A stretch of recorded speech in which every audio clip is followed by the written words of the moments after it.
2 বছরের বেশি সময় বন্ধ থাকার পর বাংলাদেশ থেকে মালয়েশিয়ার জনশক্তি রপ্তানি আবার চালুর আলোচনা জোরালো হয়েছে। 2024 সালের 31 মে সর্বশেষ কর্মী পাঠানোর পর নতুন করে শ্রমিক নেওয়া বন্ধ ছিল।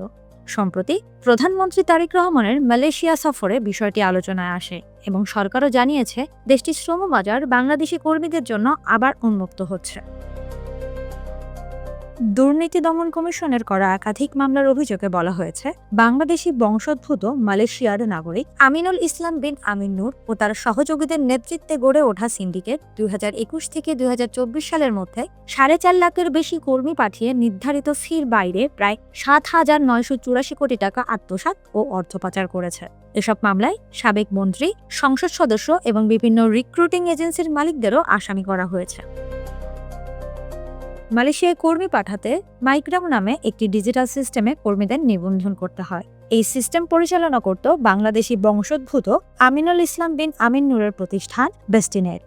এখন এই বেস্টিনেটই বাংলাদেশি কর্মী নিয়োগের নতুন এআই ভিত্তিক প্ল্যাটফর্ম তুরাব তৈরি ও পরিচালনা করছে। বিষয়টি সামনে আসতেই মালয়েশিয়ায় নতুন করে বিতর্ক শুরু হয়েছে। দেশটির সংবাদ মাধ্যমের প্রতিবেদনে বলা হয়েছে, তুরাব চালু হলে বিদেশি কর্মী নিয়োগে আবারও একটি বেসরকারি প্রতিষ্ঠানের একচেটিয়া নিয়ন্ত্রণ প্রতিষ্ঠার আশঙ্কা রয়েছে। এ কারণে মালয়েশিয়ায় 7 জন সংসদ সদস্য যৌথ বিবৃতিতে তুরাব বাস্তবায়ন স্থগিত রাখার আহ্বান জানিয়েছেন।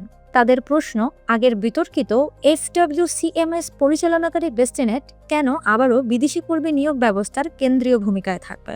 সমালোচকদের মতে, তুরাব কিভাবে দালাল চক্র ও অতিরিক্ত নিয়োগ ফি বন্ধ করবে সে বিষয়ে কোনো স্পষ্ট ব্যাখ্যা নেই।